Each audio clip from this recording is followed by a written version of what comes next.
하태경 의원 연결하고 있습니다. 안녕하세요. 예, 하태경입니다. 네. 유승민 의원이 백의종군을 선언했던 이유 짧게 말씀해 주시고 안 된다 당대표 나와라 하신 이유도 짧게 설명해 주십시오. 가장 큰 거는 예. 대선 직후에 바로 당권을 잡으면 이제 대선 때 단일화 할 거냐 말 거냐 이건 큰 논란이 있었지 않습니까? 네. 그래서 이제 단일화 주장했던 측은 단일화 안 하는 이유가 유승민 후보가 단일화 안 하는 이유가 이후에 당의 패권을 계속 장악하기 위해서 저러는 거다. 뭐 이런 그 공격이 좀 있었어요. 그게 하나 있었고 또 어차피 대통령은 안 될 거고 이제 당을 장악하려고 저렇게 나가는 거다. 예, 그런 공격이 그렇죠. 있었다. 당내 권력 투쟁의 일환으로 단일화 거부하는 거다. 뭐 이런 시각이 있었고 네네. 또 뭐 과거에 보면 대선 끝나면 후보들은 조금 쉬는 게 본인을 그렇죠. 위해서도 좀 쉬는 게 필요하고 그렇죠. 뭐 그런 게 관례 비슷했기 때문에 뭐 그런 이유들이 겹쳐서 백의종군을 선언했고 또 사실 자연스러운 면이 있습니다. 예. 그런데 굳이 나오시라고 하는 이유는요? 그건 이제 우리가 뭐 예. 과거에 일당이었을 때는 그 일당이었고 당이 뭐 큰 위기가 아니었을 때는 다르지만 지금은 내년 지방선거에 실패할 경우에 당의 생사 존망이 걸려 있습니다. 예. 사실상 당의 기반이 완전히 허물어지고 당이 이제 뭐 없어질 수 있는 그런 위기 상황이 올 수 있기 때문에 지금은 당의 핵심 역량들이 총동원돼야 된다는 거죠. 당을 살리기 위해서. 근데 뭐 우리 뭐 이미 분명하지 않습니까? 유승민 의원이 바른정당의 최고의 가치고 최고의 자산 아니겠습니까?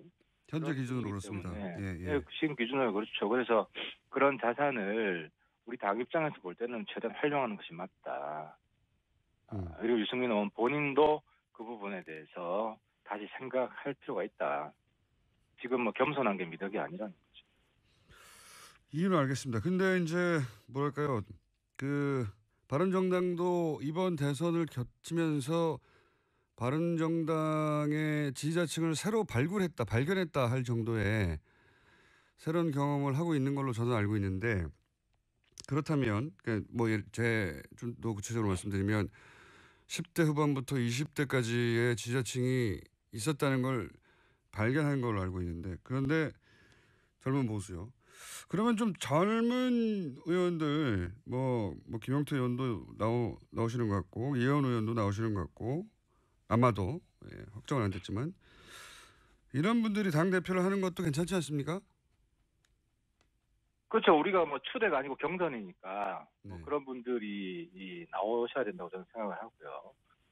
그리고 사실 그런 분들 입장에서도 예. 유승민 후보가 대표로 나와 주셔야 흥행도 더 되고 그런 분들도 가치가 더 높아진다고 생각을 합니다. 그래서 자칫 잘못하면 그 약간 마이너 리그가 될 수도 있다. 네. 별로 국민들 관심도 못 끌어내고 그래서 그런 의미에서 물론 뭐 그런 의미에서 유승민 후보가 당 핵심 역량을 총동원한다는 의미뿐만 아니라 당에 대한 국민의 관심을 더 끌어낸다는 의미에서도 저는 반드시 필요하다고 보는 겁니다. 뭐 이도는 알겠습니다. 연결한 김에 조금 시간이 지났으니까 객관거리가 확보됐을 테니까 제가 한번 여쭤보겠습니다. 바른정당의 탈당파들은 여러 가지 이유를 얘기했지만 유승민 의원에게 자기들의 정치 생명을 걸 수는 없다. 걸 만한 정치는 아니다. 뭐 이런 이유를 대고 탈당을 했어요. 그 탈당파들의 탈당 주장에 대해서는 어떻게 평가하시고 일단 그것부터 들어보죠. 그런 주장은 어떻게 생각하십니까? 근데 뭐 이 길게 이야기할 필요가 없을 것 같고요. 네. 이제 뭐 탈당 행위에 대한 국민적 평가는 이미 끝났지 않았습니까? 끝났고 또 이제 탈당하신 분들이 저는 좀 더 휴식이 필요하다고 생각합니다. 정치적 활동하지 마시라고. 말을 아끼고 자숙 기간이 더 필요하고 말을 하면 할수록 오히려 역풍이 더 분다. 그래서 국민들이 그 망각으로 빠질 때까지 상당히 좀 쉬시는 게 그분들의 정치적 예. 생명을 조금이라도 연장하기 위해서는 조금 더 연장하기 위해서. 좀 필요하지 않겠냐. 조금 더 연장하기 위해서라는 건 이제 그분들은 다음 총선에서 어렵다고 보시는 겁니까? 아니 그걸 떠나서 그건 뭐 정치는 생물이기 때문에 어떻게 될지 알 수는 없지만 네네. 어쨌든 뭐 지금 시점에서 말을 자꾸 하는 것은 알겠습니다. 본인들한테 참 이롭지 않다고 생각하고요. 특히 제가 인간적으로 좋아하는 우리 김성태 선배님 좀 말씀도 안 하셨으면 좋겠어요. 형님 좀 쉬세요. 지금 그렇게 나올 때가 아닙니다. 네, 알겠습니다. 이건 곁가지 이야기긴 한데 이게 생각보다 크게 화제가 돼서 여쭤보자면 김무성 전 대표 이제 캐리어 논란이 바른정당 지지율까지 하락하게 했다는 여론조사도 있어요. 아 근데 제가 김무성 대표 좀 변론을 좀 해야겠는데 예. 김무성 대표님 연배 예. 정치 선배죠. 정치 육성 아닙니까? 정치 대선배들 중에서는 그나마 김무성 대표가 덜 권위적입니다. 권위적이지 않습니다. 예를 들어서 뭐 특히 제가 하태경이 선배 의원들한테 잘 대듭니다. 제 입장하고 다르게 되면 막 공개적으로 비판하고 막 비난도 하고 네. 특히 뭐 김무성 대표 앞에서는 당연히 그러면 뭐 하면서 제가 막 소리 지른 적도 있고 막 그렇습니다. 근데 이런 식으로 좀 막 대들면은 좀 연배가 있는 의원님들 같은 경우에는 그 다음부터 아예 전화도 안 받습니다. 그리고 아예 찍힙니다.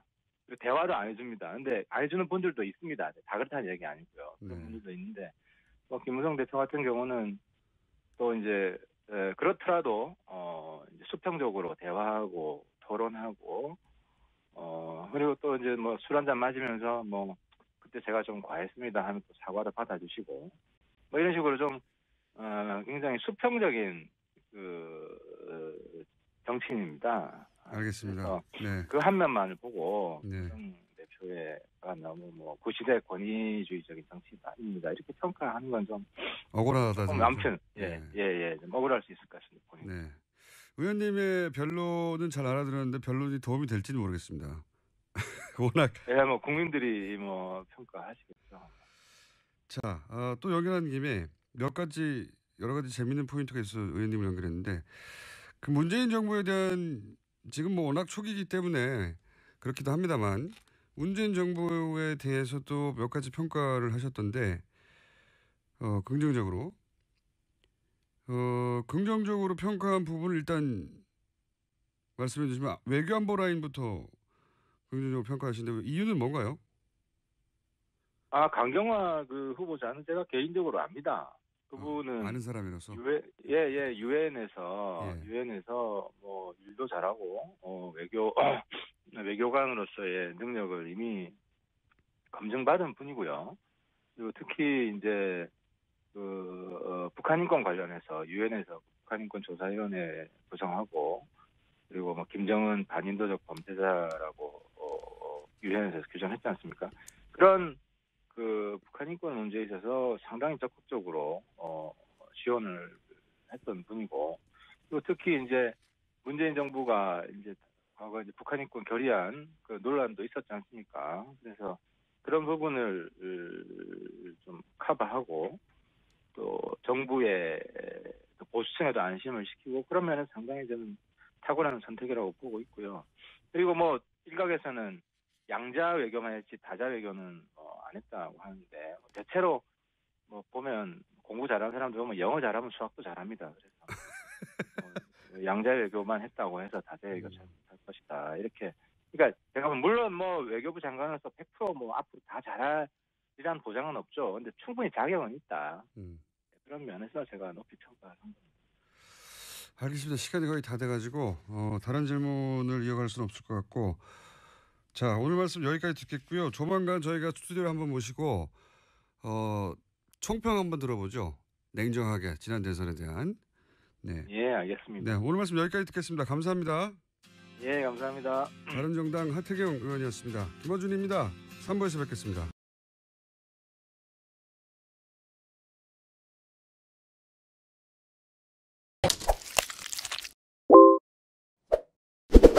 당이었고 당이 뭐 큰 위기가 아니었을 때는 다르지만 지금은 내년 지방선거에 실패할 경우에 당의 생사 존망이 걸려 있습니다. 예. 사실상 당의 기반이 완전히 허물어지고 당이 이제 뭐 없어질 수 있는 그런 위기 상황이 올 수 있기 때문에 지금은 당의 핵심 역량들이 총동원돼야 된다는 거죠. 당을 살리기 위해서. 근데 뭐 우리 뭐 이미 분명하지 않습니까? 유승민 의원이 바른정당의 최고의 가치고 최고의 자산 아니겠습니까? 현재 그런 기준으로 분이기 그렇습니다. 때문에 예. 지금 기준으로 그렇죠. 그래서 그런 자산을 우리 당 입장에서 볼 때는 최대한 활용하는 것이 맞다.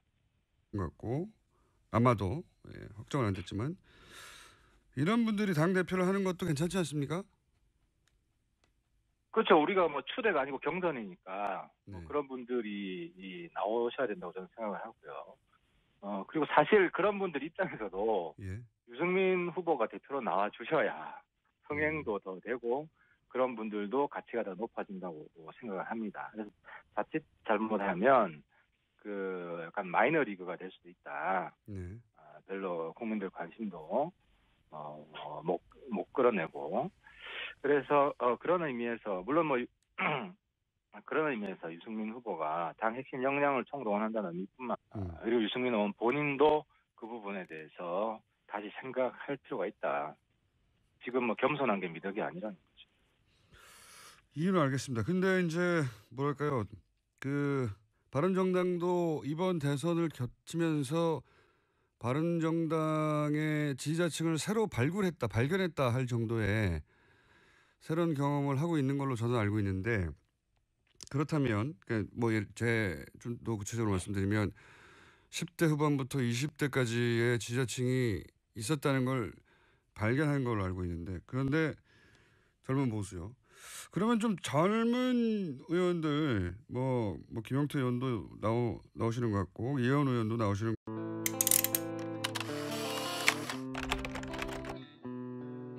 하태경 의원 연결하고 있습니다. 안녕하세요. 예, 하태경입니다. 네.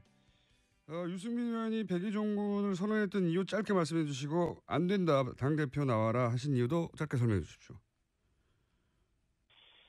가장 큰 거는 예.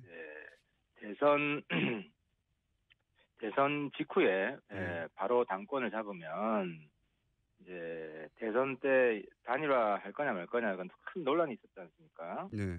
그래서 이제 단일화 주장했던 측은 단일화 안 하는 이유가 유승민 후보가 단일화 안 하는 이유가 이후에 당의 패권을 계속 장악하기 위해서 저러는 거다. 뭐 이런 그 공격이 좀 있었어요.